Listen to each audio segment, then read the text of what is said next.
Hello बच्चों, आपका हमारे चैनल पर स्वागत है। बच्चों, आशा करता हूं कि आपका परीक्षा की तैयारी बहुत अच्छा हो रहा होगा। बच्चों, इस वीडियो में हम देखेंगे कक्षा 10 के विज्ञान का पेपर, ठीक, जो हमारे 27 तारीख को होने वाला है। तो यहाँ पर इस वीडियो के माध्यम से हम लोग महत्वपूर्ण बहुविकल्पी क्वेश्चन देखेंगे जो हमारे 20 नंबर में पूछा जाता है। तो आइए इस वीडियो के माध्यम से देखते हैं कि कौन कौन 20 महत्वपूर्ण क्वेश्चन है जो हमारे बोर्ड के परीक्षाओं में हर साल पूछा जाता है। ठीक, तो चलिए शुरू करते हैं। और यदि आप हमारे चैनल पर नए हैं तो चैनल को सब्सक्राइब और वीडियो को लाइक जरूर करें। तो चलिए देखते हैं। सबसे पहले प्रश्न नंबर 1 क्या कह रहा है? कह रहा है कि उत्तल दर्पण द्वारा किस प्रकार का प्रतिबिंब बनता है। ठीक, ये जो क्वेश्चन है उत्तल दर्पण या अवतल दर्पण, दर्पण से फिक्स है कि 1 नंबर का पूछेगा। ठीक, तो यहाँ पर देखिए उत्तल दर्पण से यहाँ पूछ रहा है तो ऑप्शन दिया है 1 वास्तविक, ऑप्शन बी दिया है आभासी, ऑप्शन सी दिया है दोनों प्रकार का, और डी दिया है किसी प्रकार का नहीं। तो देखिए उत्तल दर्पण से ना हमारा वास्तविक और आभासी दोनों प्रकार का क्या होता है, प्रतिबिंब बनता है। यानी ऑप्शन नंबर हमारा क्या हो जाएगा, सी, यानी ग हमारा सही हो जाएगा। ठीक है बच्चों, यानी ऑप्शन नंबर हमारा क्या हो जाएगा, ग सही हो जाएगा। ठीक, उसी प्रकार देखिए सेकेंड नंबर जो दिया है, कह रहा है कि गोलीय दर्पण की फोकस दूरी और वक्रता त्रिज्या में संबंध होता है। ये भी क्वेश्चन जो है हमारा क्या है, दर्पण से ही पूछा गया है। दर्पण से फिक्स है कि आपका 4 नंबर से 5 नंबर 5 बहुविकल्पी कम से कम पूछा जाएगा। ठीक, तो यहाँ पर देखिए 4 ऑप्शन कौन कौन दिया है। एक दिया ऑप्शन ए नंबर पे दिया है कि एफ इक्वल टू आर अपन 2, एक दिया है एफ इक्वल टू 2r, एक दिया है आर इक्वल टू एफ अपन 2, एक दिया है एफ इक्वल टू आर। ठीक, तो यहाँ पर देखिए जो हमारा गोलीय दर्पण और फोकस दूर में जो हमारा संबंध होता है, जो उसकी त्रिज्या होती है उसकी क्या होती है, आधा होती है।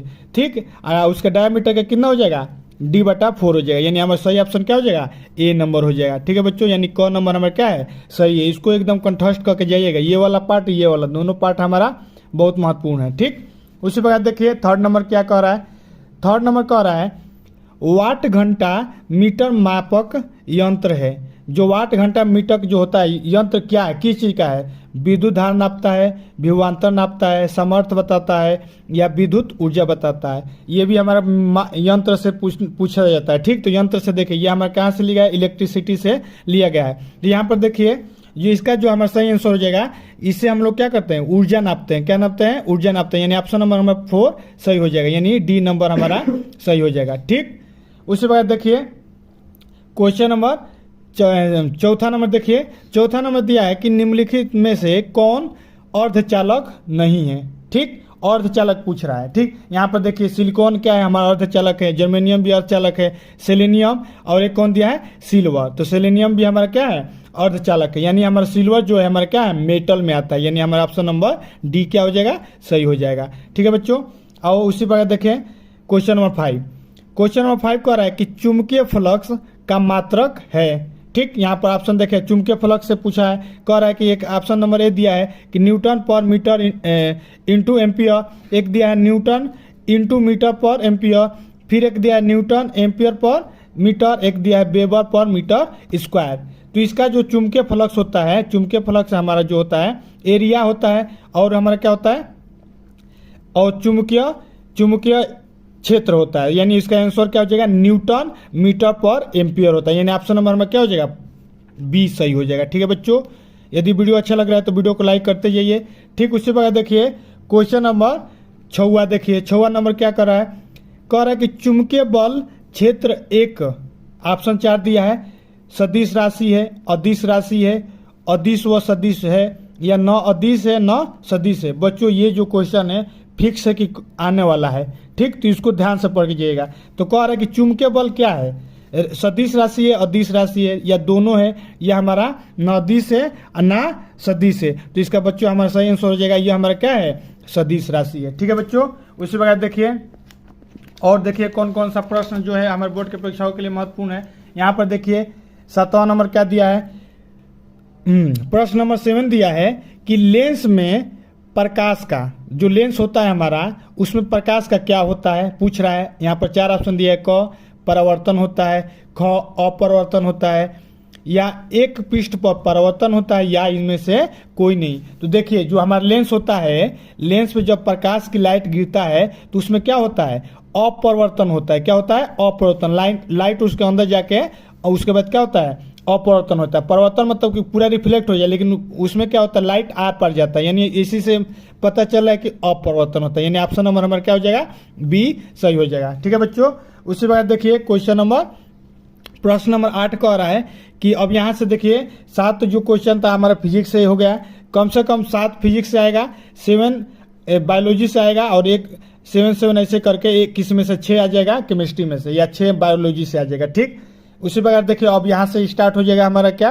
केमिस्ट्री। ठीक, तो अब यहाँ से देखिए केमिस्ट्री के अब 6 सवाल कम से कम आएंगे। तो यहाँ पर हमने केमिस्ट्री सब 6 जो इंपॉर्टेंट है उसको उठाया है। तो यहाँ पर देखिए प्रश्न नंबर 8 कह रहा है कि कॉपर पाइराइट का सूत्र है। ये जो क्वेश्चन है एकदम माइंड में बैठा के रखिए कि आना ही है इसको, चाहे किसी भी मॉडल सेट में आए, लेकिन इसको आना है, तो इसको ध्यान से पढ़ना बच्चों। यहाँ पर देखो ऑप्शन दिया है कि CuFeS2, एक दिया है Cu2S, एक दिया है Cu2O, एक दिया है Cu का मतलब होता है कॉपर, इसके बाद CO2 CuOH2। ठीक है बच्चों, तो हमारा इसका सही ऑप्शन क्या हो जाएगा? CuFeS2, यानी ऑप्शन नंबर क हमारा सही हो जाएगा। इसको एकदम कंठस्थ करके जाइएगा। ठीक, उसी बाद देखिए क्वेश्चन नंबर 9।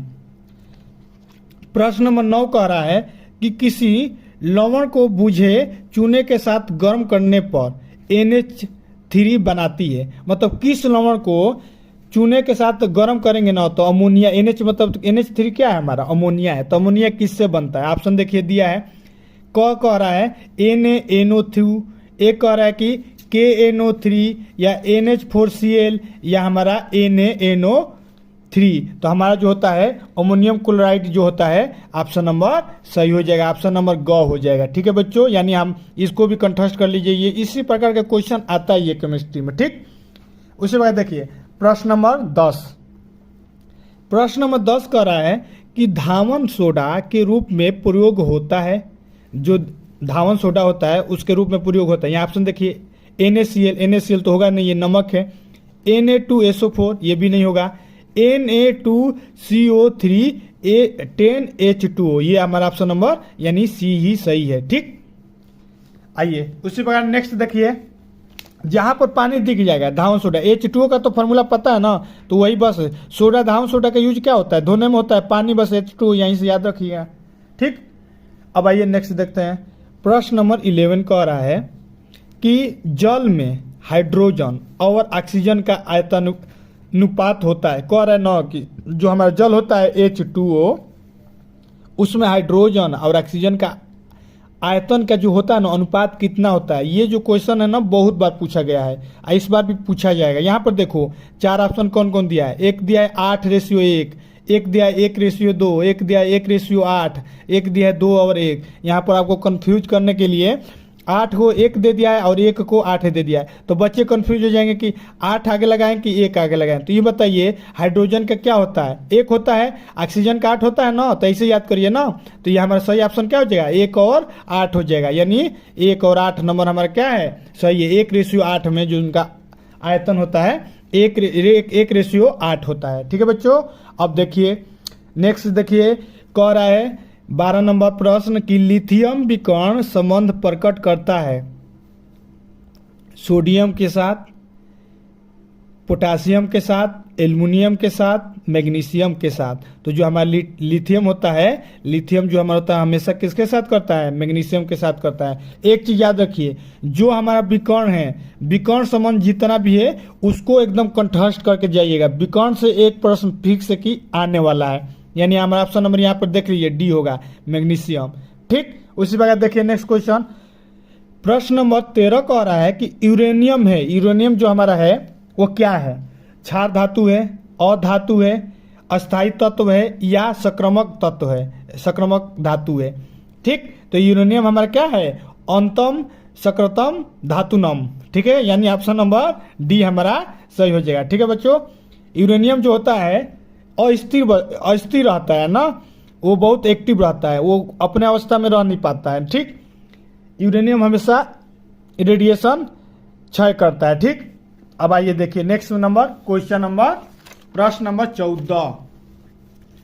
प्रश्न नंबर 14 दिया है कि किस तत्व की विद्युत धनात्मकता सबसे अधिक होती है। देखिए, एक होता है विद्युत धनात्मकता, एक होता है विद्युत ऋणात्मकता। ये दोनों क्वेश्चन में फिक्स है कि कल आने वाला है। ठीक, तो अगला जो हमारा एमसीक्यू का वीडियो होगा उसमें एक हम इसे विद्युत धनात्मकता एक ऋणात्मकता से लेके रहेंगे। ठीक, अब देखिए यहाँ पर कह रहा है, ऑप्शन दिया है कि आयरन, मैग्नीशियम, सोडियम और पोटासियम। तो ये याद देखिए, सबसे ज्यादा हमारा क्या होता है, पोटासियम का विद्युत धनात्मकता सबसे अधिक होती है, यानी ऑप्शन नंबर हमारा चौथा सही हो जाएगा। ठीक है बच्चों, समझ में आ रहा है ना?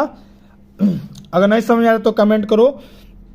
यहाँ पर देखिए क्वेश्चन नंबर 50, अमोनिया का यूरिया में परिवर्तन होता है। ऑप्शन देखिए, अब यहाँ से देखिए क्वेश्चन नंबर 15 से अब ये हमारा सब जो जितना भी क्वेश्चन है अब कहाँ से आएगा, बायोलॉजी से हमने उठाया है। ठीक, तो यहाँ से देखिए लिखा है कि अमोनिया का यूरिया में परिवर्तन कैसे होता है। जो अमोनिया हमारे शरीर में बनता है, यूरिया अमोनिया से यूरिया में कन्वर्ट हो जाता है, यूरिन जो हमारा होता है, तो कैसे परिवर्तन होता है, यकृत के द्वारा होता है कि अग्नाशय के द्वारा होता है कि आमाशय के द्वारा होता है कि विक्र के द्वारा होता है। ठीक, ये बहुत इंपॉर्टेंट क्वेश्चन है। तो इसका आंसर यही होगा, ऑप्शन नंबर क हो जाएगा। यकृत जो होता है उसी के कारण हमारा क्या होता है, अमोनिया यूरिया में कन्वर्ट हो जाता है। ठीक है बच्चों, समझ में आ रहा है? ठीक, अब यहाँ पर देखिए कह रहा है क्वेश्चन नंबर 16 कि टिप्सिन पाया जाता है। ठीक, टिप्सिन कहाँ पाया जाता है? यहाँ पर ऑप्शन दिया है जठर रस, ऑप्शन नंबर बी दिया है अग्नाशय रस, ऑप्शन नंबर सी दिया है पित्त रस और ऑप्शन नंबर डी दिया है विक्र। तो जो हमारा टिप्सिन होता है ना, वो हमारा अग्नाशय में पाया जाता है। कहाँ पाया जाता है? अग्नाशय में। तो ये इसको भी कंठस्थ कर लीजिए, टिप्सिन बहुत पूछता है। ठीक, और एंजाइम भी हमारा पूछा जाता है। ठीक, तो यहाँ ऑप्शन नंबर क्या हो जाएगा, क हो जाएगा, यानी बी नंबर हो जाएगा। ठीक, अब पेपर में आपको ए बी सी करके लिखेगा आ रहा है, क्योंकि सभी में ए बी सी डी के रूप में आ रहा है, क ख ग के रूप में नहीं आ रहा है। ठीक है बच्चों, अब देखिए 17 नंबर कह रहा है कि मनुष्य में लाड़ ग्रंथियां की संख्या कितनी होती है, मतलब जो जोड़ी बताना है, कितना जोड़ी होती है, एक जोड़ी होती है, 3 जोड़ी होती है, 2 जोड़ी होती है या 4 जोड़ी होती है। तो जो हम लोग की ग्रंथियों की संख्या होती है ना, 3 जोड़ी होती है। कितना होती है? हम लोग के बॉडी में 3 जोड़ी के ग्रंथियां, यानी ऑप्शन नंबर हमारा ख, यानी बी हमारा क्या हो जाएगा, सही हो जाएगा। ठीक है बच्चों, अब यहाँ पर देखिए क्वेश्चन नंबर 18 कह रहा है कि रुधिर दाब मापक है थर्मोमीटर का, बैरोमीटर का, गैल्वेनोमीटर का या स्फिग्नोमेनोमीटर का। तो यही हमारा क्या है, रुधिर दाब इसी से क्या होता है, मापा जाता है, यानी ऑप्शन नंबर क्या हो जाएगा, डी हमारा सही हो जाएगा। ये भी हमारा फिक्स है कि पूछेगा, ये पूछेगा नहीं तो थर्मोमीटर पूछेगा। ठीक, तापमान वाला पूछेगा। अब बताइए यहाँ पर देखिए प्रश्न नंबर 19 देखिए, ये भी बहुत इंपॉर्टेंट है। कह रहा है कि नाड़ी कब्ज है कहाँ पर, धमनी, धीरा, हृदय स्पंदन या धमनी स्पंदन। तो हमारा इसका सही आंसर क्या हो जाएगा बच्चों? अगर इसको पता है तो 1 मिनट की वीडियो पॉज करके बताओ। या इसका सही आंसर जानते हैं क्या होगा, डी होगा, यानी धमनी स्पंदन होगा, यानी ऑप्शन नंबर 4 हमारा सही होगा। ठीक है बच्चों, अब देखिए लास्ट क्वेश्चन जो हमारा है, लास्ट क्वेश्चन कह रहा है कि रक्त में प्लाज्मा की मात्रा होती है, 4 ऑप्शन दिया है, 20% होती है। प्लाज्मा कितना परसेंट होता है रक्त में, 20% होता है कि 40% होता है कि 60% होता है कि 80% होता है? इसका अगर तुमको पता है तो कमेंट करके जरूर बताओ। ठीक, तो हम बता रहे हैं इसका होता है 60%। जो प्लाज्मा हमारे शरीर में जो रक्त होता है, जो खून बहता है हमारा, उसमें ना 60% प्लाज्मा पाया जाता है। ठीक है, ये बहुत इंपॉर्टेंट क्वेश्चन है, 20 नंबर बहुत इंपॉर्टेंट है, फिक्स है कि आएगा, चाहे किसी भी कोड में आए। 7 कोड बनता है, 7 कोड में से किसी न किसी कोड में फिक्स है कि ये आएगा। ठीक, ये बहुत इंपॉर्टेंट क्वेश्चन है, इसको एकदम माइंड करके जाना है। ठीक, चलिए तो देखते हैं क्वेश्चन नंबर 1 कह रहा है कि किसी प्रकाश के दर्पण से मुख्य अक्ष के समांतर आने वाली किरणें फोकस पर एकत्र हो जाती हैं।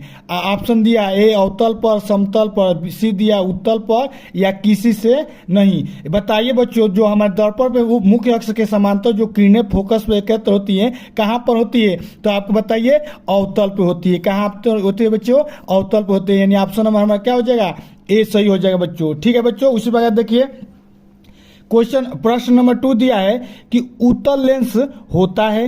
ऑप्शन यहाँ पर हमारे चाह दिया है कि सदा अभिसारी, सदा अपचारी, नौ अभिचारी, नौ अपसारी, फिर लिया है वस्तु को दूर रखने पर अभिसारी। तो बताइए बच्चों हमारा उत्तर लेंस क्या होता है। यदि आपको इसका आंसर पता है तो कमेंट करते हुए बताते रहिए, हम आपको सब कमेंट पढ़ते रहेंगे। ठीक, तो यहाँ पर देखिए ऑप्शन नंबर इसका क्या हो जाएगा, ए हो जाएगा, यानी ये हमारा जो होता है सदा अभिसारी होता है। ये क्वेश्चन बहुत इंपॉर्टेंट है बच्चों, ये बोर्ड के परीक्षाओं के लिए बहुत ही महत्वपूर्ण है। इसको एकदम ध्यान में रट लेना, माइंड में एकदम कंठस्थ कर लेना है, याद कर लेना है। ठीक है बच्चों, उसके बाद देखिए ये क्वेश्चन बहुत बार आया था। ठीक, यहाँ पर देखिए ये जो क्वेश्चन है हमारे, ये थर्ड नंबर जो प्रश्न है, ये प्रश्न बहुत बोर्ड के परीक्षा में बहुत बार पूछा है, इसको ध्यान से पढ़ना। कह रहा है कि आंख के किस स्थान पर वस्तु का प्रतिबिंब बनने से वह वस्तु दिखाई नहीं देगी। बताओ बच्चों, ऑप्शन यहाँ पर 4 दिया है कि पीत बिंदु पर, अंध बिंदु पर, रेटिना पर, या इनमें से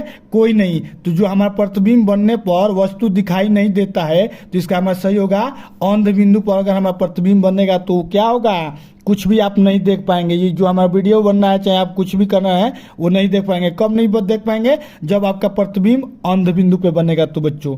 ठीक, तो आशा करता हूं कि ये आपको आंसर समझ में आ गया होगा। ठीक, उसी प्रकार देखिए क्वेश्चन नंबर 4 कह रहा है कि विभवांतर मापक यंत्र है। ऑप्शन दिया है कि वोल्ट मीटर का है, वोल्ट मीटर का है, या एम्पियर का है, या ओम मीटर का है। तो बच्चों यहाँ पर हमारा सही आंसर हो जाएगा वोल्ट मीटर का है। ठीक, वोल्ट मीटर क्या है, विभवांतर का मात्रक। यहाँ ऑप्शन नंबर ए दोनों में क्या दिया है, वोल्ट मीटर दिया है। इन ऑप्शन नंबर ए और 2 दोनों सही हो जाएगा। ठीक है बच्चों, उस प्रकार देखिए यहाँ पर नेक्स्ट क्वेश्चन दिया है, क्वेश्चन नंबर 5 की विद्युत धारा के उष्मीय प्रभाव का प्रयोग होता है। ये क्वेश्चन बहुत बार पूछा गया है बच्चों, इसको ध्यान से पढ़ के जाइए। कह रहा है कि विद्युत धारा के उष्मीय प्रभाव का प्रयोग होता है विद्युत मीटर में, ट्रांसफार्मर में, फ्यूज में, वाट घंटा वाटर में। तो बच्चों विद्युत धारा के उष्मीय प्रभाव का उपयोग हमारा फ्यूज में होता है बच्चों। ऑप्शन नंबर हमारा सी हो जाएगा। ठीक है बच्चों, उसी प्रकार देखते हैं नेक्स्ट प्रश्न क्या दिया है। नेक्स्ट प्रश्न दिया है कि चुंबकीय क्षेत्र उत्पन्न होता है। जो हमारा चुंबकीय क्षेत्र उत्पन्न होता है, जिस इसको बी से डिनोट करते हैं। ऑप्शन दिया है स्थिर विद्युत आवेशों से, केवल विद्युत धारा से, केवल दंड चुंबन से, या दंड चुंबन तथा विद्युत धारा दोनों से। तो बच्चों ये जो क्वेश्चन है हमारे बोर्ड के परीक्षाओं में कल 100% आने वाला है, इसको एकदम दिमाग में कंठस्थ करके जाइए। इसका आंसर हो जाएगा कि चुंबकीय क्षेत्र उत्पन्न जो होता है दंड चुंबक और विद्युत धारा दोनों से होता है बच्चों। ठीक है बच्चों, क्योंकि हमारा चुंबक जो होता है दंड चुंबक से भी होता है और विद्युत धारा से भी हम लोग चाहेंगे तो चुंबक बना देंगे। जो घरों में आपकी बिजली आ रहा है उससे चाहेंगे तो आप चुंबक बना सकते हैं। उसके लिए आपको क्या करना पड़ेगा, कुंडली बनाना पड़ेगा। कुंडली बनाएंगे और उसमें धारा प्रवाहित करेंगे तो कुंडली ना एक चुंबक की तरह काम करता है। ठीक है बच्चों, आइए देखते हैं अगला प्रश्न क्या दिया है। अगला प्रश्न दिया है कि चुंबकीय क्षेत्र की तीव्रता का मात्रक है। ऑप्शन दिया है, ये क्वेश्चन तो बहुत बार पूछा जाने वाला है। हमको आशा करता हूं कि ये जो क्वेश्चन है हमने आपको बहुत बार बताया भी है। इसका कमेंट करके बताइए कि इसमें से चारों में से कौन सही होगा। यहाँ पर ऑप्शन नंबर ए दिया है कि न्यूटन पर एम्पियर इंटू मीटर स्क्वायर। यहाँ पर बी दिया है कि न्यूटन पर एम्पियर मीटर। यहाँ पर दिया न्यूटन एम्पियर इंटू मीटर, यहाँ दिया न्यूटन स्क्वायर बटा एम्पियर इंटू मीटर। तो बच्चों कमेंट करके बताइए कि ए होगा या बी होगा या सी होगा या डी होगा। जल्दी से कमेंट करके कमेंट बॉक्स में बताओ। ठीक है बच्चों, आइए नेक्स्ट क्वेश्चन देखिए। नेक्स्ट क्वेश्चन कह रहा है कि कॉपर के प्रगलन में बेशुमार परिवर्तन का अस्तर होता है। सिलिका, चूना, लोहा, कॉपर। तो बच्चों कॉपर के प्रगलन में बेशुमार परिवर्तन का अस्तर जो होता है हमारा चूना का होता है। अस्तर किसका होता है, चूने का होता है बच्चों। इसको एकदम कंठस्थ कर लीजिए, ये हमारे केमिस्ट्री से पूछे जाने वाला क्वेश्चन है। ठीक है, आइए देखिए नेक्स्ट प्रश्न देखिए क्या कह रहा है। नेक्स्ट प्रश्न कह रहा है कि सल्फर डाइऑक्साइड का जलीय विलयन कहलाता है ऑक्सीकरण से, अपचयन से, संघनन से, या निर्जलीकरण से। जो SO2 होता है जलीय विलयन कब कहलाता है, ऑक्सीकरण से कहलाता है, अपचयन से कहलाता है, संघनन से कहलाता है, या निर्जलीकरण से कहलाता है। तो इसका सही आंसर हो जाएगा अपचलन से होता है बच्चों। ठीक, उसी प्रकार देखिए क्वेश्चन नंबर 10 कह रहा है कि आधुनिक आवर्त नियम प्रतिपादित करने वाला वैज्ञानिक है। जो हमारा आधुनिक आवर्त नियम है, आवर्त नियम से हमेशा पूछा जाने वाला क्वेश्चन है। तो कह रहा है कि आधुनिक आवर्त नियम प्रतिपादित करने वाला वैज्ञानिक है पाउट, न्यूलैंड, मेडलिफ या मोजले। तो आधुनिक हमारा आवर्त नियम प्रतिपादित करने वाला वैज्ञानिक मोजले है, यानी ऑप्शन नंबर डी सही हो जाएगा बच्चों।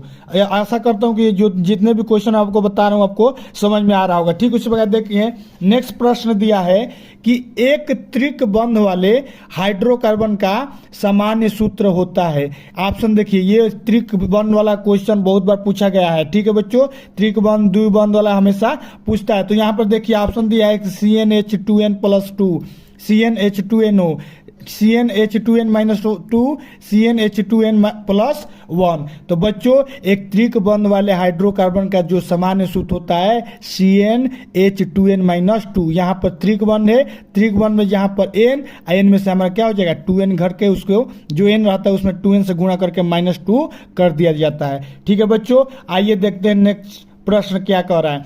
कह रहा है कि किसी एल्कीन का सूत्र है, ये इंपॉर्टेंट क्वेश्चन है, ये बहुत ही इंपॉर्टेंट क्वेश्चन है, इसको ध्यान से देखना। कह रहा है कि किसी एल्कीन का सूत्र है C4H6, C4H6, C4H8, CH912।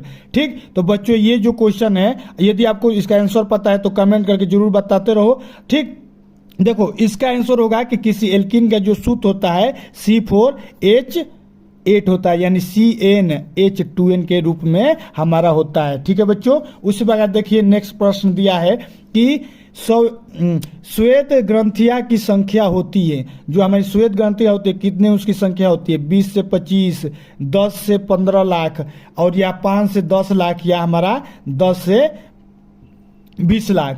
तो बच्चों जो हमारा श्वेत ग्रंथियों की संख्या होती है 20 से 25 लाख होती है। ठीक है बच्चों, अगला प्रश्न देखते हैं। अगला प्रश्न कह रहा है कि अधिक मात्रा में अवशोषित ग्लूकोज किस रूप में ग्रहण होता है। बच्चों इसका आंसर पता है तो कंफर्म करके बताइए। कह रहा है कि अधिक मात्रा में अवशोषित ग्लूकोज किस रूप में संग्रह होता है, ग्लाइकोजन में, प्रोटीन में, वसा में या इनमें से कोई नहीं। तो बच्चों इसका सही आंसर हो जाएगा जो अधिक मात्रा में अवशोषित ग्लूकोज होता है ग्लाइकोजन में होता है, यानी ऑप्शन नंबर ए सही हो जाएगा। ठीक है बच्चों, उसी प्रकार देखिए 15 नंबर कह रहा है कि फुफ्फुसों में कार्बन डाइऑक्साइड युक्त रुधिर आता है। तो हमारा ऑप्शन दिया है ए शरीर के विभिन्न अंगों से, हृदय के बाएं नीले से, हृदय के दाहिने नीले से या यकृत से। तो बच्चों फुफ्फुसों में हमारा कार्बन डाइऑक्साइड CO2 कहते हैं जिसको, युक्त रुधिर हमारा हृदय के दाहिने नीले से प्राप्त होता है। ठीक है बच्चों, यानी ऑप्शन नंबर हमारा 4 सही हो जाएगा। ठीक है बच्चों, उसी प्रकार देखिए अगला प्रश्न कर रहा है कि शरीर में आए हुए हानिकारक बैक्टीरिया को कौन कौन सी रुधिर कणिकाएं नष्ट करती हैं। शरीर में हमारा आया जितना भी बैक्टीरिया होती है उसको कौन रुधिर कणिकाएं नष्ट करती है। ऑप्शन देखिए दिया है श्वेत रुधिर कणिकाएं, लाल रक्त रधिकाएं, प्लेटलेट्स या हीमोग्लोबिन। तो बच्चों हमारे शरीर में आए हानिकारक बैक्टीरिया को हमारा श्वेत रुधिर कणिकाएं क्या करती हैं, नष्ट करती हैं। हमारे ऑप्शन नंबर ए सही हो जाएगा। ठीक है बच्चों, आइए देखिए नेक्स्ट प्रश्न कह रहा है कि अकस्मात विपत्ति का सामना करते समय अधिक सक्रिय हो जाता है। मान लीजिए कभी एक्सीडेंट होने से पहले जस्ट हमारा क्या होता है, वही अचानक विपत्ति आने वाला, अकस्मात मतलब कि अचानक जो कोई दुर्घटना होने वाला है तो उसका सबसे सक्रिय क्या हो जाता है। तो कह रहा है एडिनल कार्टेक्स, एडिनल मेडुला, अग्न्याशय या पैराथायराइड। तो बच्चों ये क्वेश्चन हमारे बोर्ड के परीक्षाओं के लिए बहुत ही महत्वपूर्ण है। ये हमारा क्योंकि यहाँ पर हमारे पेपर में ये बहुत बार पूछा गया है, सेंसर से आता है। ठीक, यहाँ पे हमारा इसका हो जाएगा एडिनल मेडुला जो होता है, कोई भी हमारे ऊपर कोई विपत्ति आने वाला होगा तो एडिनल मेडुला बहुत सक्रिय तेजी से होता है। ठीक, तो हमारा ऑप्शन नंबर बी सही हो जाएगा। ठीक है बच्चों, उस प्रकार देखिए 18 नंबर अगला प्रश्न कर रहा है कि शुक्राणु उत्पन्न होता है। शुक्राणु उत्पन्न होता है कहाँ से, शुक्राशय में, शिश्न में, शुक्राणु में या वृषण में। तो हमारा बच्चों शुक्राणु जो उत्पन्न होता है हमारा वृषण में होता है, यानी ऑप्शन नंबर डी सही हो जाएगा बच्चों। ठीक। उसी प्रकार देखिए नेक्स्ट प्रश्न कर रहा है कि श्वसन क्रिया से मानव शरीर में होता है कोशिकाओं का निर्माण, ग्लूकोज का ऑक्सीकरण, प्रोटीन का निर्माण या ग्लूकोज का निर्माण। तो बच्चों श्वसन क्रिया में मानव शरीर में हमारा ग्लूकोज का ऑक्सीकरण होता है। ये क्वेश्चन बच्चों एकदम इंपॉर्टेंट है, इसको तो एकदम एक्यूरेट पढ़ के जाइएगा। ये क्वेश्चन बहुत बार पूछा जाने वाला क्वेश्चन है। ठीक। उसी प्रकार देखिए नेक्स्ट क्वेश्चन कह रहा है कि विखंडन, लास्ट क्वेश्चन जो हमारा बहुत इंपॉर्टेंट क्वेश्चन है, कह रहा है कि विखंडन द्वारा अलैंगिक जनन होता है अमीबा में, स्पाइरो गायरा में, ईस्ट में या मांस में। तो बच्चों इसका आंसर बताइए अगर तुमको पता है तो। देखिए विखंडन द्वारा अलेखीय जनन जो होता है अमीबा में होता है, यानी ऑप्शन नंबर हमारा क्या हो जाएगा, ए हो जाएगा बच्चों। यानी अमीबा में जो होता है हमारा क्या होता है, विखंडन होता है। ठीक है बच्चों, यदि ये 20 क्वेश्चन आपको अच्छा लगा है तो वीडियो को लाइक और चैनल को सब्सक्राइब जरूर करो। और बताओ कि एक हम आपको प्रश्न पूछे हैं जो हमने पिछले वीडियो में आपको बताया था कि यहाँ पर आपका एक प्रश्न कर रहा है कि जल में हाइड्रोजन व ऑक्सीजन का आयतानुपात होता है। ऑप्शन यहाँ पर दिया है ए 1:8, 1:2, 8:1 या 2:1। तो बच्चों कमेंट करके बताओ कमेंट बॉक्स में कि इसका सही आंसर क्या होगा। ये जो क्वेश्चन है बहुत इंपॉर्टेंट क्वेश्चन है। ठीक। तो इसको हमने बहुत बार बताया है, बच्चों को आपको एक्यूरेट पता होगा, तो इसको कमेंट बॉक्स में करके बताओ कि इसका सही आंसर क्या होगा। यहाँ पर देखिए बच्चों पहला प्रश्न कह रहा है कि उस उत्तल दर्पण की वक्रता त्रिज्या क्या होगी जिसकी फोकस दूरी 10 सेंटीमीटर है। ये 30 कटा है हुआ है। ठीक। तो बताओ बच्चों, ऑप्शन दिया है 20, 10, -20, -10। तो बच्चों पहले सबसे पहले यहाँ ध्यान दो, किसका पूछ रहा है, उत्तल दर्पण का पूछ रहा है ना। उत्तल दर्पण में हमारा जो फोकस दूरी होता है क्या होता है, प्लस में होता है। देखो यहाँ पर ये हमारा क्या है, उत्तल दर्पण है। अब उत्तल दर्पण में हमारे यहाँ पर एक जो केंद्र बनता है इसे, तो उत्तल दर्पण में हमारा जो फोकस होता है किधर होता है, इधर होता है, यानी ये हमारा हमेशा प्लस में होता है। अवतल में हमारा क्या होता है, माइनस में होता है, यानी इसकी वैल्यू क्या होगी, प्लस में आएगी। और रही बात इसमें फोकस दूरी दिया है तो एफ इक्वल टू क्या होता है, एफ इक्वल टू R/2 पूछ रहा है, या R इक्वल टू 2F होता है। तो उसी फॉर्मूला पर रख देंगे तो इसका क्या हो जाएगा, दुगुना हो जाएगा। तो 10 है तो फोकस दूरी क्या हो जाएगा, 20 हो जाएगा, यानी ऑप्शन नंबर 20 हो जाएगा। अगर यही कहता है कि अवतल दर्पण का बताओ तो इसका आंसर क्या हो जाएगा, -20 हो जाता। ठीक है बच्चों, तो यानी ऑप्शन नंबर हमें क्या हो जाएगा, ए सही हो जाएगा। ठीक। अब आगे बढ़ो, चलो आगे देखो प्रश्न नंबर क्या दिया है 2। प्रश्न नंबर 2 कह रहा है कि उस उत्तल लेंस से वास्तविक तथा समान आकार का प्रतिबिंब प्राप्त करने हेतु वस्तु का रखना होगा। कहाँ पर रखेंगे वस्तु को उत्तल लेंस के लिए कि वास्तविक और समान आकार का प्रतिबिंब बने। जल्दी से कमेंट करके बताओ इसका क्या होगा। ऑप्शन देखो यहाँ पर दिया है, लेंस के वक्रता केंद्र पर या लेंस के प्रथम मुख्य फोकस पर, यहाँ पर होगा लेंस से 2F दूरी पर, यहाँ फोकस एवं लेंस के बीच पे। तो बच्चों हमको क्या निकालना है, वास्तविक निकालना है ना, और समान आकार का प्रतिबिंब दिखाना है ना, वो भी किस पे दिखाना है, उत्तल लेंस पे। तो उत्तल लेंस और दर्पण से हमारा फिक्स है कि प्रश्न आनेगा। तो बच्चों ना हमको वास्तविक और समान आकार का आकृति दिखाना है ना, तो लेंस से 2F दूरी पे हम लोग रख देंगे, यानी ऑप्शन नंबर हमारा सी सही हो जाएगा। ठीक है बच्चों, लेंस से कितने दूरी पर रखेंगे, 2F दूरी पे, यानी त्रिज्या R पे रख देंगे। अगर सेंटर पर रखते हैं, ये देखिए उत्तल लेंस से यहाँ पर हम लोग त्रिज्या जो इसकी फोकस होती है, फोकस हम लोग क्या रखेंगे, ये एफ है तो यहाँ पर R पर रखेंगे तो हमारा क्या होता है, समान आकार मिलता है। ठीक है बच्चों, समझ में आ रहा है। अब अगला प्रश्न देखो, अब अगला प्रश्न कह रहा है कि स्वस्थ नेत्रों का निकट बिंदु होता है। ये बहुत बार पूछा जाने वाला प्रश्न है और आशा करता हूँ कि तुमको पता भी होगा। चलो इसको कमेंट करके जल्दी बताओ कि तो अगर स्वस्थ नेत्र है तो उसका फोकस दूरी क्या होगा। इसका आंसर नहीं बताऊंगा, ऑप्शन देख लो, सुन लो। और कह रहा है कि अनंत 35 सेंटीमीटर पर, 30 सेंटीमीटर पर और 25 सेंटीमीटर पर। जल्दी से कमेंट करके बताओ इसका ऑप्शन ए होगा, बी होगा, सी होगा या डी होगा। 25 सेंटीमीटर होगा या 35 सेंटीमीटर होगा या 30 सेंटीमीटर होगा या अनंत होगा। अगर जिसको नहीं पता है, जिस बच्चों को नहीं पता, अगले वीडियो में इसको हम बता देंगे। ठीक है, टेंशन नहीं लेने का। ठीक, अब आगे देखो अगला प्रश्न क्या कर रहा है। अगला प्रश्न कर रहा है कि संयुक्त सूक्ष्मदर्शी से बने अंतिम प्रतिबिंब की प्रकृति होती है। बताओ बच्चों, किसका पूछ रहा है, सूक्ष्मदर्शी का पूछ रहा है ना। और कह रहे कि अंतिम प्रतिबिंब की आकृति कैसा होता है, आभासी सीधा बड़ा, कह रहे कि आभासी उल्टा बड़ा, कह रहा है अवास्तविक सीधा बड़ा, कह रहा है वास्तविक उल्टा वो बड़ा। कंफ्यूज मत होइएगा बच्चों, क्या कर रहा है, सूक्ष्मदर्शी कर रहा है ना, अंतिम प्रतिबिंब कर रहा है ना, सीधे मारिएगा आभासी उल्टा और बड़ा, यानी ऑप्शन नंबर बी पे सीधे मार दीजिएगा। ठीक है बच्चों, अब अगला प्रश्न देखो। अगला प्रश्न क्या कर रहा है, कह रहा है कि विद्युत सेल स्रोत है, किसका है, विद्युत धारा का है, नहीं, किसका है? विद्युत आवेश का है? नहीं। इलेक्ट्रॉनों का है? नहीं, क्योंकि हमारा विद्युत जो सेल है किसका है? विद्युत ऊर्जा का। हाँ, तो ऑप्शन नंबर क्या हो जाएगा? डी। जो विद्युत सेल स्रोत होता है किसका होता है बच्चों? डी नंबर, यानी विद्युत ऊर्जा का होता है। ठीक है बच्चों, अच्छा आशा करता हूँ कि आपको प्रश्न समझ में आ रहा होगा। चलो अगले देखो, प्रश्न नंबर 7 क्या कह रहा है कि किलोवाट घंटा मात्रक है। किसका मात्रक है बच्चों? यहाँ पर दिया है, ये तो बहुत ईजी है। कह रहा है कि किलोवाट घंटा है। ऑप्शन देखो क्या कर रहा है? विद्युत विभवांतर का, विद्युत समर्थ का, ऊर्जा का, आवेश का। तो बच्चों इसका सही आंसर क्या हो जाएगा? ऊर्जा का। किलोवाट किसका होता है? ऊर्जा का होता है। ये बहुत इंपॉर्टेंट क्वेश्चन, इसको एकदम माइंड करके जानो, कंठस्थ करके जाना। ठीक, चलो अब अगला प्रश्न देखते हैं, प्रश्न नंबर 8। प्रश्न नंबर 8 है, देखो क्या कर रहा है बच्चों। कह रहा है कि विद्युत जनित स्रोत है ऊर्जा का, विद्युत आवेश का, यांत्रिक ऊर्जा का, और ऑप्शन नंबर दिया इनमें से कोई नहीं। तो किसका पूछ रहा है? विद्युत जनित स्रोत है ना, ऊर्जा का है। ये बहुत इंपॉर्टेंट क्वेश्चन है, 6 नंबर में पूछा जाता है, इसको एकदम रख लेना बच्चों। विद्युत जनित क्या होता है? हमने आपको एक स्पेशल वीडियो बनाया है जिसमें 6 नंबर के सभी महत्वपूर्ण क्वेश्चनों को हमने कराया है, जाकर चैनल पर देख लेना इसको, विद्युत जनित क्या होता है। पक्का 6 नंबर आएगा इस बार। तो यहाँ पर देखो इसका ऑप्शन नंबर क्या हो जाएगा? विद्युत ऊर्जा का। ठीक, अब अगला प्रश्न देखो बच्चों, कह रहा है कि कॉपर पेराइट का सूत्र है। बताओ, कॉपर पेराइट है ना, कॉपर दिख रहा है ना, तो कॉपर सबसे पहले सभी में होना चाहिए। फिर क्या है? पेराइट है। तो यहाँ पर ऑप्शन देखो, CuFeS2, CuS, Cu2O, CuCO3, C4OH के पावर 2। तो बच्चों जो कॉपर पेराइट है बहुत बार पूछा जाने वाला क्वेश्चन है, इसका आंसर क्या हो जाएगा? CuFeS2, यानी ऑप्शन नंबर ए सही हो जाएगा। ठीक है बच्चों, अब आगे देखो अगला प्रश्न क्या कर रहा है कि कह रहा है कि जल में हाइड्रोजन तथा ऑक्सीजन का अनुपात होता है। ये क्वेश्चन बहुत बार पूछा गया है बच्चों। तो बताओ इसका आंसर क्या होगा? ऑप्शन बताओ, 8:1, 1:8, 1:2 या 2:1। तो बच्चों इसका आंसर क्या हो जाएगा? आंसर हो जाएगा 2। अरे इसका आंसर हो जाएगा 1 और 8। हाइड्रोजन और ऑक्सीजन का पूछ रहा है ना, ऑप्शन नंबर हमें क्या हो जाएगा? 20 सही हो जाएगा। ठीक है बच्चों, अब अगला प्रश्न देखो।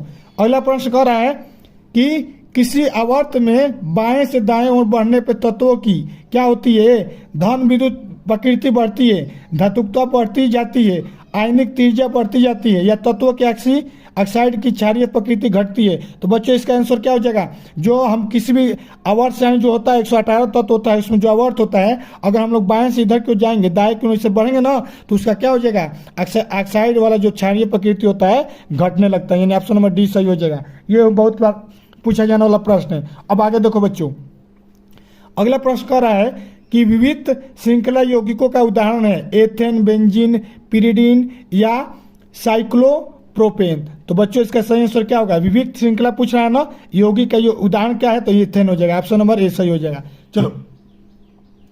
चलो अगला प्रश्न देखो बच्चों, कह रहा है 13 नंबर कि C2H5HSO4 को 160 डिग्री सेल्सियस तथा 70 डिग्री सेल्सियस तक गर्म करने पर बनता है किसको? C2HSHSO4 को क्या बनेगा? मेथेन बनेगा? क्या बनेगा? C2H6 बनेगा? क्या बनेगा? C2H4 बनेगा? या C2H520 बनेगा? तो इसको हम लोग गर्म करते हैं बच्चों, तो हमारा क्या बनता है? C2H4। इसको याद करके एकदम चले जाओ। ठीक है बच्चों, अब अगला प्रश्न देखो, कह रहा है कि अब यहाँ से क्या हो गया? अब यहाँ से बायोलॉजी स्टार्ट हो गया, क्योंकि 14 नंबर से हमारा बायोलॉजी आने वाला है। बायोलॉजी से 6 क्वेश्चन आता है, 7 क्वेश्चन। तो ये कह रहा है कि स्तन ग्रंथियां पाई जाती है, कहाँ पाई जाती है बच्चों? नर में, मादा में, नर और मादा दोनों में, या इनमें से कोई नहीं? तो जो स्तन ग्रंथियां होती है किसमें पाई जाती है? मादा में पाई जाती है। ठीक है बच्चों, ऑप्शन नंबर 20 सही हो जाएगा। अब अगला प्रश्न देखो बच्चों, कह रहा है कि पोषण तत्वों का अवशोषण होता है। तो मेरे प्यारे बच्चों कहाँ पर होता है? हमेशा में होता है, क्षुद्रांत में होता है, वृद्धांत में होता है, या ग्रहणी में होता है? तो बच्चों इसका सही आंसर क्या हो जाएगा? बी नंबर, क्षुद्रांत में होता है। ठीक है बच्चों, इसको जितना जल्दी कंठस्थ करेंगे उतना आपके लिए सही होगा, क्योंकि आपको टारगेट रखे हैं 20 में 20 नंबर आपको पूरा करवा के रहेंगे। ठीक है बच्चों, अब अगला प्रश्न देखो और वीडियो को लाइक करते रहो। ठीक है, और अगला देखो प्रश्न नंबर 16 क्या कर रहा है बच्चों? कह रहा है कि प्लूरा एक द्विस्तरीय झिल्ली है। जो आवरण होता है किसका होता है? जो प्लूरा होता है हमारा एक झिल्ली है, किसको ढकता है? विक्र को ढकता है, या मस्तिष्क का है, या हृदय का है, या फुफ्फुसों का है? तो बच्चों जो मस्तिष्क में हमारा जो प्लूरा होता है, मस्तिष्क में जो हमारा माइंड होता है उसको चारों ओर से क्या करता है? ढक के रखता है। ठीक है बच्चों, तो यानी हमारा इसका आंसर क्या हो जाएगा? मस्तिष्क हो जाएगा।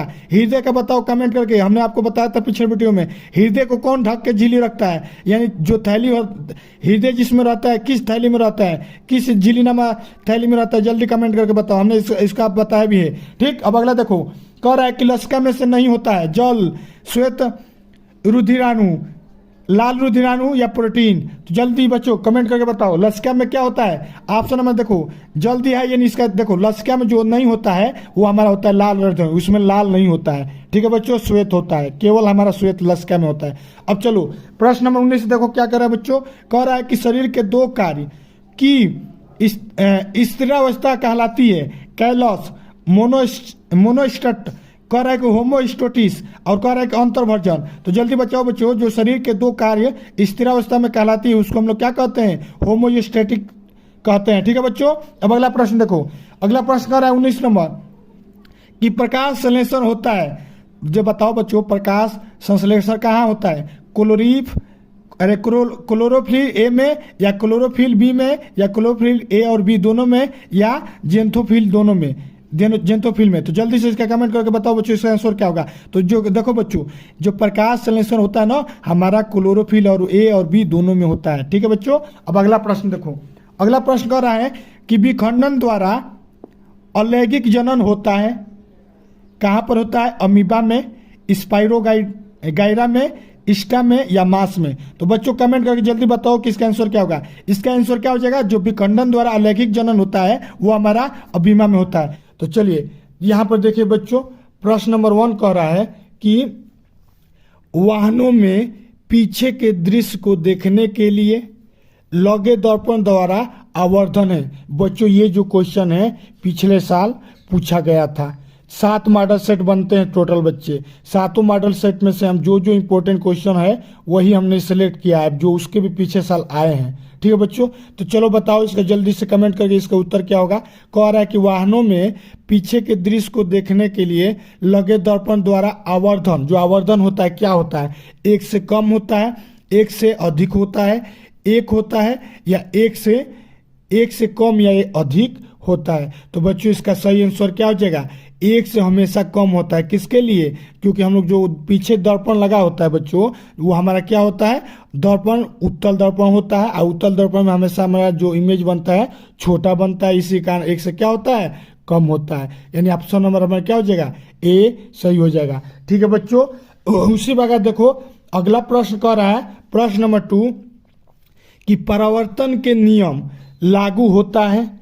ये भी इंपॉर्टेंट क्वेश्चन बच्चों पिछले साल पूछा था, ध्यान से सुनो। कह रहा है कि परावर्तन के नियम लागू होता है। जो परावर्तन नियम होता है किस पे लागू होता है? केवल अवतल दर्पण में, केवल उत्तल दर्पण में, केवल समतल दर्पण में या सभी दर्पणों में। तो बच्चों ये बताओ जो परावर्तन का नियम होता है सभी के सभी दर्पणों के लिए होता है। उत्तल दर्पण हो, अवतल दर्पण हो या समतल दर्पण हो, अगर उस पर प्रकाश की किरणें जाएगी तो वो क्या होगा? परावर्तन होता है। यानी ऑप्शन नंबर हमारा चौथा हो जाएगा सही, डी। ठीक है बच्चों, अगला प्रश्न देखो बच्चों। अगला प्रश्न कह रहा है कि निम्नलिखित में किसके द्वारा अनंत पर स्थित किसी बिंब का प्रतिबिंब अत्यधिक छोटा बनेगा? बच्चों ये बहुत इंपॉर्टेंट क्वेश्चन है, ये हमारा दर्पण से पूछा जाने वाला क्वेश्चन है। इसमें कह रहा है, ध्यान से सुनो, क्वेश्चन ये कह रहा है कि कोई भी मतलब अनंत पर स्थित कोई बिंब है उसका प्रतिबिंब बहुत छोटा किस दर्पण में बनता है? ठीक है बच्चों, ऑप्शन देखो, ऑप्शन देगा केवल अवतल दर्पण में, केवल उत्तल दर्पण में। ऑप्शन सी दिया है केवल उत्तल लेंस में। ऑप्शन डी दिया है अवतल अंश दर्पण, उत्तल लेंस दर्पण। तो उत्तल लेंस दर्पण दिया है। तो बच्चों इसका सही आंसर क्या हो जाएगा? डी नंबर, अवतल दर्पण, उत्तल दर्पण चाहे उत्तल लेंस, सभी प्रकार के लेंसों में अनंत पर रखेंगे तो उसमें क्या बनेगा? छोटा प्रतिबिंब बनता है, अगर अनंत पे रहेगा तो। ठीक है बच्चों, तो ऑप्शन नंबर हमारा डी सही हो जाएगा। ठीक है बच्चों, चलो अब आगे बढ़ते हैं। प्रश्न नंबर 4 देखिए। प्रश्न नंबर 4 कह रहा है कि दोपहर के समय सूर्य श्वेत प्रतीत होता है क्योंकि दोपहर के समय सूर्य हमारा एकदम सफेद दिखाई देता है। क्यों? यहाँ पर ऑप्शन दिख रहा है प्रकाश का न्यूनतम प्रकीर्णन होता है, या सभी वर्णों का प्रकीर्णन हो जाता है, या नीले वर्णों का स्वाधिक प्रकीर्णन हो जाता है, या लाल वर्णों का प्रकीर्णन होता है। तो बच्चों सुबह और शाम में हमारा क्या होता है? नीले रंगों का क्या होता है? स्वाधिक प्रकीर्णन होता है। लेकिन बच्चों जब यहाँ पर पूछ रहा है दोपहर की बात, तो दोपहर में बच्चों हमारा जो प्रकाश का न्यूनतम प्रकीर्णन होता है। क्यों न्यूनतम होता है? क्योंकि उस समय क्या होता है, एकदम सिर पे आता है, मतलब एकदम बीचों बीच रहता है सूर्य, ना पूर्व रहता है ना पश्चिम रहता है, तो लाइट होती है डायरेक्ट हमारे यहाँ कांटेक्ट में आती है। ठीक, तो उस समय हमारा क्या होता है, प्रकाश का जो प्रकीर्णन होता है बहुत ही कम होता है। इसीलिए क्या होता है, मतलब श्वेत मतलब कि सफ़ेद दिखता है। जो बच्चों आपको कलर भले ही सूर्य का आपको पीला दिखता है लेकिन, या लाल दिखता है, लेकिन बच्चों उसका वास्तव में रंग देखेंगे जैसे ही यहाँ से पृथ्वी से ऊपर, मतलब अपने वायुमंडल से ऊपर निकल के जाएंगे तो उसका रंग कैसा है, श्वेत है, यानी एकदम उजर है, यानी सफ़ेद है। ठीक है बच्चों, आइए अगला प्रश्न देखिए। अगला प्रश्न कह रहा है कि प्रकाश नेत्र में प्रवेश करता है तो अधिकांश अपवर्तन कहाँ होता है? जब प्रकाश नेत्र में प्रवेश करता है तो अधिकांश अपवर्तन कहाँ होता है बच्चों? क्रिस्टलीय लेंस पे, कार्निया पर, परितालिका पर या पुतली पर? तो बच्चों इसका हमारा सही आंसर क्या हो जाएगा? कार्निया पे जब प्रकाश इंटर करता है तो कहाँ पर होता है? कार्निया पे अपवर्तन होता है। ये बहुत इंपॉर्टेंट क्वेश्चन है बच्चों, इसको एकदम पढ़ के जाना। ठीक है, चलो अब आगे बढ़ते हैं, प्रश्न नंबर 6 पे बढ़ते हैं। अब देखो बच्चों, प्रश्न नंबर 6 कह रहा है, 6 नंबर कह रहा है कि एसी जनित्र को डीसी जनित्र में परिवर्तित करने के लिए उपयोग किया जाता है, उपयोग होता है। यहाँ पर ऑप्शन दिया है सर्पी वलय या ब्रश, विभक्त वलय या अधिक प्रबल चुंबकीय क्षेत्र या तार का आयताकार पास। तो बच्चों एसी जनित्र को डीसी जनित्र में परिवर्तित करने के लिए हम लोग जो यूज करते हैं वो क्या होता है? विभक्त वलय होता है। ये बहुत इंपॉर्टेंट क्वेश्चन है, लाइट से पूछा जाने वाला है। ठीक है बच्चों, तो ऑप्शन नंबर बी को आप मारिएगा। ठीक, उसी प्रकार देखिए आगे अगला प्रश्न कह रहा है बच्चों, कह रहा है कि किसी दिए गए तार की प्रतिरोधकता के लिए निर्भर करता है तार की लंबाई पर, मोटाई पर, आकृति पर या पदार्थ की प्रकृति पर। तो बच्चों जो प्रतिरोध होता है, प्रतिरोधकता किस पे निर्भर करता है? यहाँ पर 4 ऑप्शन दिया है ना, ऑप्शन नंबर हमारा डी सही हो जाएगा, प्रकृति पर ही निर्भर करता है। ठीक है बच्चों, ना लंबाई मोटाई आकृति पर नहीं, किस पे करता है? प्रकृति पर करता है। ये वाला क्वेश्चन बहुत पूछा गया है बच्चों, इसको एकदम ध्यान से पढ़ना। ठीक है बच्चों, चलो आगे बढ़ते हैं प्रश्न नंबर 8 पे। प्रश्न नंबर 8 देखिए, कह रहा है कि निम्नलिखित में से कौन सा या कौन से उष्मा शोषी प्रक्रम है? ठीक है बच्चों, प्रश्न देखिए क्या कर रहा है, निम्न में से कौन सा उष्मा शोषी प्रक्रम है? ऑप्शन दिया है सल्फ्यूरिक अम्ल का तनुकरण, शुष्क बर्फ का संघन या जल का वाष्पीकरण या जल वाष्प का संघनन। ये इंपॉर्टेंट क्वेश्चन है, फिक्स से इस बार केमिस्ट्री, ये हाँ देखिए बच्चों, ये 8वां नंबर जो है हमारा केमिस्ट्री सब स्टार्ट हो गया, 7 हमारा फिजिक्स से आता है और 6 हमारा केमिस्ट्री से आता है और फिर हमारा 7 कहाँ से आता है? बायोलॉजी से आता है। इसी प्रकार से हमारा पेपर मॉडल सेट जो होता है 20 बना रहता है। तो यहाँ पर देखिए ये केमिस्ट्री से पूछा गया है कि उष्मा शोषी प्रक्रम कौन है? तो यहाँ पर ऑप्शन नंबर हमारा हो जाएगा जल का वाष्पीकरण जो है हमारा उष्मा शोषी प्रक्रम है, यानी ऑप्शन नंबर सी सही हो जाएगा बच्चों। ठीक है बच्चों, अब अगला प्रश्न देखो 9वां नंबर, ये बहुत इंपॉर्टेंट क्वेश्चन है। कह रहा है कि एसिटिक एसिड का क्रियात्मक समूह है। एसिटिक एसिड पूछ रहा है, एसिड से हमारा फिक्स है कि पूछेगा। तो यहाँ पर बच्चों ऑप्शन नंबर ए दिया है कि सी और ओ का आपस में बॉन्ड बताया है, ओ एच का आपस में क्या बताया है? बॉन्ड बताया है, या COHO का या CHO का। तो बताओ इसमें से कौन क्रियात्मक समूह है एसिडिक एसिड का? इसका हम ये बहुत बार इसका बताए हैं आपको, तो कमेंट करके बताओ कि ए होगा, बी होगा, सी होगा या डी होगा। तो बच्चों इसका हमारा सही आंसर क्या हो जाएगा? बी हो जाएगा, यानी OH जो होता है हमारा क्या होता है? एसिटिक एसिड का क्रियात्मक समूह होता है। ठीक है बच्चों, अब आगे देखो प्रश्न नंबर 10वां देखो, कह रहा है कि किसी एल्कीन का सूत्र है C4H10, C4H6, C4H8 या C4N12। एल्कीन, एल्केन और ये एल्काइन हमेशा पूछे जाने वाले प्रश्नों में से, इसको एकदम कंठस्थ करके जाइए। तो ये हम बच्चों जो एल्कीन पूछ रहे हैं ना, तो यहाँ पर ना जो C की वैल्यू होगी उसका दुगुना हमारा H की वैल्यू होता है। तो देखो कहाँ पर है, यहाँ पर 4 है और H की वैल्यू 10 है ना, दुगुना नहीं ना है, यहाँ पर 4 है, H की वैल्यू 6 है ना, 2 कम है ना, यहाँ पर भी नहीं है, यहाँ पर 4 है और H की वैल्यू 8 है, दुगुना है ना, यानी ऑप्शन नंबर C सही हो जाएगा। ठीक है बच्चों, IN तो होता ही नहीं है, H होता है। ठीक है, अब अगला प्रश्न देखिए, प्रश्न नंबर 11 कह रहा है, ये क्वेश्चन बहुत इंपॉर्टेंट है कि पॉलीथीन किस यौगिक से बनता है। ये आपको कमेंट में करके बताओ बच्चों, कमेंट बॉक्स में जल्दी से बताओ इसका आंसर क्या होगा। ये हम बहुत बार आपको बताएं। ठीक, यहाँ पर ऑप्शन दिया है एथेन, बी कह रहा है एथीन, सी कह रहा है प्रोपीन, डी कह रहा है एथाइन। तो बच्चों इसका हमारा आंसर सही हो जाएगा, एथीन जो होता है हमारा क्या होता है, पॉलीथीन के यौगिक हो। ठीक, पॉलीथीन हमारा क्या होता है, एथीन से ही बनता है। अब चलो बच्चों अगला प्रश्न नंबर 12 को देखते हैं। अब यहाँ पर देखो 12 नंबर कह रहा है कि एक त्रिकबंध वाले हाइड्रोकार्बन का सामान्य सूत्र है। ये त्रिकबंध द्विबंध हमेशा पूछे जाने प्रश्न है, ये पिछले साल पूछा गया है प्रश्न। तो देखो ध्यान से, ऑप्शन कह रहा है CnH2n+2, CnH2n, CnH2n-2, CnH2n+1। तो बच्चों इसका हमारा सही हो जाएगा, जो हमारा त्रिकबंध का जो होता है हाइड्रोकार्बन का जो सामान्य सूत्र होता है CnH2n-2 होता है, -2 होता है। ठीक है बच्चों, यानी ऑप्शन नंबर C सही है। ठीक है बच्चों, अब अगला प्रश्न देखो कि 13 नंबर कह रहा है कि क्षार धातुएं हैं, मतलब इन 4 ऑप्शन दिया है, ये पिछले साल पूछा था कि इनमें से बताओ क्षार धातु कौन है। ऑप्शन दिया है beryllium, magnesium, calcium, B number पे दिया है बेरियम, एल्यूमिनियम, और ये क्या दिया है गेरिलियम।